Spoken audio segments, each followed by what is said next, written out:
I've been doing 75 Day Harder, which is my version of 75 Day Hard, and part of that is not listening to anything while you're working and not consuming any media that does not help what you're currently working on. And I apply this strictly. Like, there's a lot of media where we consume it via podcast because we're like, oh, it's going to help us. Sometimes it does, but usually a book will do you better. Mostly because a thought can't fully be articulated in the course of a podcast, and a lot of the time it takes a book to do it. But what I want to talk about for today is part of, I'm gonna get some moths. I'm gonna walk while I do this. I just got back from doing a walk, but part of what I want to talk about is on today's walk, and I had a minor ego death, and this is something I've had a couple times, decent handful of times. But by ego death, what I mean is it's a very uncomfortable feeling of realizing just how small you are in the world. And it feels,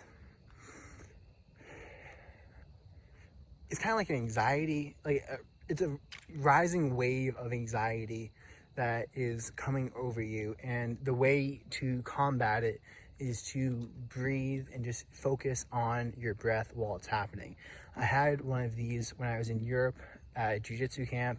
I've had these before via other experiences, but I'm just surprised how quickly in the process I've had this one, because they don't happen that often. And the thing is, you're gonna be like, why would you want that to happen?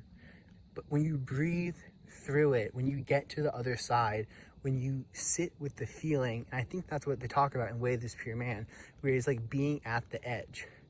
I think that is the edge. Like when you sit with that feeling, when you allow it to come over you, when you breathe through it, it subsides. When you get on the other side of it, you have, like, your senses are heightened. It's like you took a microdose of mushrooms or something, via what I've read.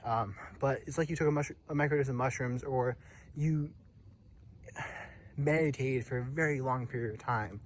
And the benefit of being on the other side of it is you see your habits in a whole new light. You see how your thoughts are influencing you, and you kind of start getting a glimpse behind the system of what makes you you and why you do the things you do, which can be very uncomfortable, because for some people you realize that you're doing stuff you shouldn't be doing. And these bugs, you realize you're doing stuff you shouldn't be doing, but you use that uncomfortableness, you use that feeling of seeing what you shouldn't be doing. So you see what you shouldn't be doing, and then via confronting and making changes based on that, you wind up improving your life. And I mean, I've had experiences like this where I've literally had, it was like I was an out-of-body experience where I was a third person watching myself go through my daily activities and looking at them, be like, why am I doing that? Why am I constantly on my phone? Why am I constantly why do I say some of the things I say? Why do I try to start arguments sometimes? And you reflect on it, and getting to the other side of that is very uncomfortable, because it's admitting, or it's realizing that you didn't do your best. You weren't being your best. But the key here is, by pursuing it, by not letting that anxiety take over you, by not cowering down to it, and by accepting and breathing it and allowing it to overcome you, and getting to the other side where you can see your life in this wider perspective. And it's really hard to articulate this, especially if you've never had it. If you've had it, I hope that I've been able to explain and at least help you remember some of the feelings you've had. But through doing it over and over again, you wind up improving your life. You wind up making yourself a better person.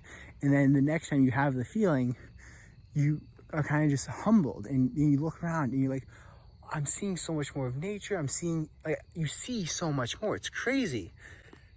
I'm not doing justice the way I'm explaining it. I'm trying to figure out how to articulate it so that I can. Okay, so at least walking at night helps me to put myself in the situation, because there's less stimulation, but there's less stimulus, but you can still see the shadow, you see the stars, you can kind of envision how small you are compared to everything, like your house compared to your town. Like, there's 7 billion people, but you don't really realize that, because most of the day we spend it too caught up in our own thoughts to allow for this feeling to come about. But the whole purpose of this video is recommending that you get off your phone, that you go for walks at night, find a safe space. Hell, go in Zillow, find a wealthy neighborhood, and go for a walk around it. Yes, you should have a knife on you, or a stick, or pepper spray in case there are dogs or anything else happens, because you need to be safe and also realize how dangerous the world can potentially be. But through doing that, you will put yourself in a situation where you're more likely to have an ego death. And then on the other side of the ego death is a perspective you've never had, or you've seldom had before, and a way of seeing your life and the things you do and the reasons why you do those things. And through doing this more often, I hope to articulate it better, but the main point is just try it. When you get to that feeling, when you have that uncomfortableness, breathe through it. Take deep breaths into your belly, and then you'll come through on the other side, and you'll just be at this like peace and this oneness, and your senses, at least your perception, will be heightened. It is a very nice place to be on the other side, and you have to go through the ego death to get there. There is no shortcut to it. You have to allow those realizations that might be uncomfortable for you to have about how you're living your own life to be, and then you have to accept them and acknowledge them. And then through taking action on the things that are pointed out to you, you will have an easier time of doing this the next time, and the next time, and the next time, and the next time. Because the first time this happened to me, the first time I had an ego death, I was like curled up, and I was like, this is so uncomfortable. And it's because I was fucking up in my life. I was doing a bunch of shit I shouldn't be doing. I wasn't focusing on my health. I was smoking too much weed. Like, I was vaping a bunch. Like, I was over consuming caffeine. I was watching TV constantly. I didn't have that many friends, and I realized that when I had the ego death. And I'm like, okay, I addressed those things. I read books about how to make more friends. I went out more and became more social. I stopped smoking weed. I stopped vaping.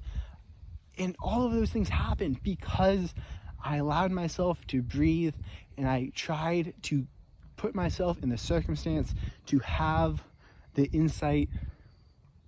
So now when it happens, it is still somewhat uncomfortable, because you're realizing just how small you are. And it's,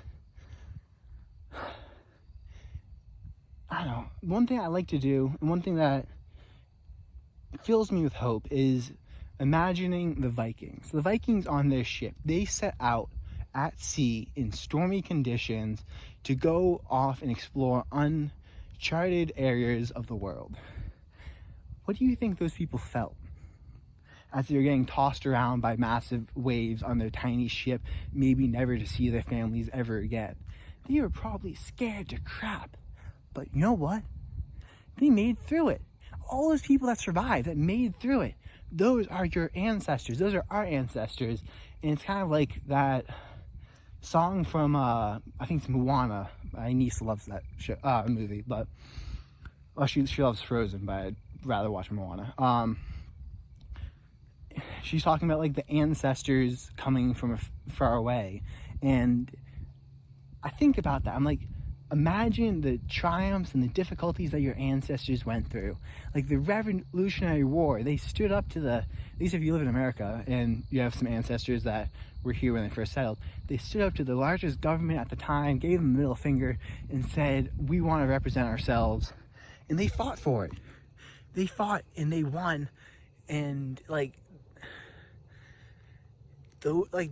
don't know, it's like understanding. I get why people want to understand where they came from, because for a sense of it, it's like if my ancestors were able to do that, then there must be the greatness that was in them must be in me somewhere. And that thought is like, I don't know, it's why, at least for the company that I have, Week to Warrior, one of our things that we push and one of the things that we try to remember is kleos.